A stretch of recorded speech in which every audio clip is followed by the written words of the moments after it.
வணக்கம். விஜய் கூட்டணி வைக்காமல் தனித்து போட்டியிட்டால் மட்டுமே அவர் வெற்றி பெறுவார். தமிழகத்தில் உள்ள நடிகர்கள் பல பேர் அரசியல் கட்சியை தொடங்கியுள்ளார்கள். அதில் சாதித்து காட்டியவர் என்றால் எம்ஜிஆர் எனலாம்.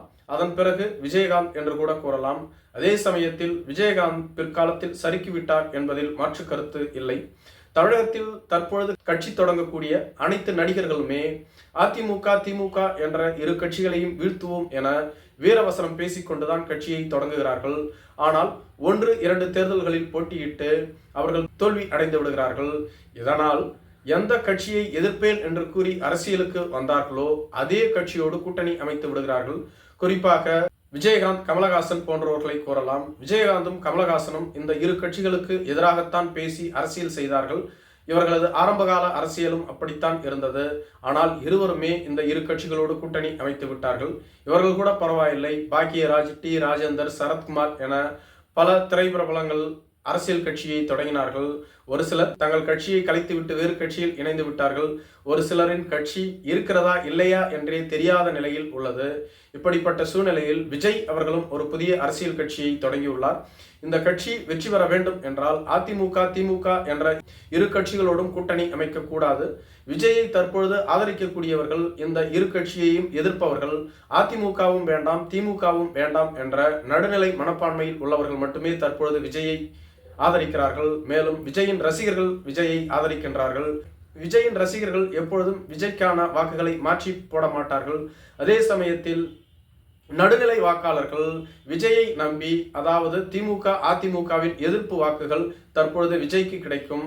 ஆனால் விஜய் பிற்காலத்தில் அதிமுகவோடோ அல்லது திமுகவோடோ கூட்டணி அமைத்து விட்டால் இந்த நடுநிலை வாக்குகள் விஜய்க்கு கிடைக்காது. இந்த நடுநிலை வாக்குகள் தான் விஜயை வாழ வைக்கும், அவரது அரசியலை உச்சம் பெற வைக்கும். ஏனெனில் விஜய் அவர்களின் ரசிகர்களின் வாக்கு ஒருபோதும் மாறாது. ஆனால் இந்த நடுநிலை வாக்குகளை தக்க வைத்துக் கொள்ள வேண்டும். அதற்காக விஜய் தொடர்ந்து முயற்சி செய்ய வேண்டும். அப்படியென்றால் அவர் ஒருபோதும் திமுகவோடோ அதிமுகவோடோ கூட்டணி அமைக்க கூடாது. நாம் தமிழர் கட்சியின் சீமான் அவர்கள் தொடர்ந்து இதுவரையிலும் தனித்து களமாடி வருகிறார். முதல் தேர்தலில் அவர் 1% வாக்கை மட்டுமே பெற்றார். தற்பொழுது அவர் 8.5% வாக்கு வங்கியை பெற்று தமிழகத்தின் அங்கீகரிக்கப்பட்ட ஒரு மாநில கட்சி என்ற அந்தஸ்தை பெற்றுள்ளார். இவரது வாக்கு வங்கி மேலும் உயரலாம் அல்லது குறையலாம்.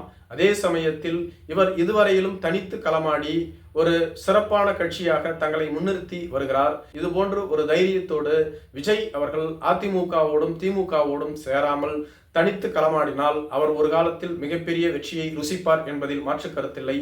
மேலும் விஜய்க்கு தற்பொழுது தொகுதிக்கு 15-20% வாக்கு வங்கி உள்ளது என்று கூறுகிறார்கள்.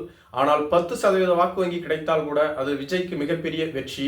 ஏனெனில் ஒவ்வொரு கட்சியும் ஆரம்பத்தில் 2-3% வாக்கு வங்கியை பெறுவதே அரிது.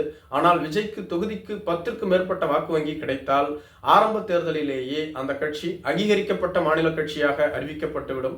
இது விஜயின் வளர்ச்சிக்கு மேலும் உறுதுணையாக இருக்கும். மேலும் விஜய் அதிமுகவோடோ திமுகவோடோ கூட்டணி அமைத்து விட்டார் என்றால் விஜயின் பெயரையே அது கலங்கடித்துவிடும். ஏனெனில் ஒருவேளை அதிமுகவோடு கூட்டணி அமைத்தால் திமுகவினர் விஜயை கடுமையாக சாடுவார்கள். திமுகவோடு கூட்டணி அமைத்தால் அதிமுகவினர் கடுமையாக சாடுவார்கள். இரு கட்சிகளையுமே ஊழல் கட்சி என குற்றம் சாட்டித்தான் விஜய் அவர்கள் அரசியலுக்கு வந்துள்ளார். அப்பொழுது இந்த கட்சிகளோடு கூட்டணி அமைத்தால் விஜயும் ஊழல்வாதி என மற்றவர்கள் கூறுவார்கள். இவற்றை கடந்து விஜய் தனித்து போட்டியிடுவதே அவருக்கு சிறந்தது, அவரது கட்சிக்கும் சிறந்தது. இது அவருக்கு முதல் தேர்தலில் கை கொடுக்கவில்லை என்றாலும் கூட இதை அவர் தொடர்ந்து செய்து வந்தால் எதிர்காலத்தில் விஜய் தமிழகத்தின் தவிர்க்க முடியாத ஒரு அரசியல்வாதியாக மாறுவார். தமிழக வெற்றிக் கழகமும் தமிழகத்தின் தன்னிகரல்லா கட்சியாக மாறும். இதில் மாற்று கருத்தில்லை. விஜய் ஒருபோதும் இந்த மனநிலையிலிருந்து சறுக்கி விடாமல், பின்வாங்காமல், முதல் தேர்தலில் கூட்டணி அமைக்காமல் தனித்து போட்டியிட்டாலும் கூட தைரியமாக தனித்தே போட்டியிடுவது அவருக்கு சிறந்தது என கூறப்படுகிறது. நன்றி.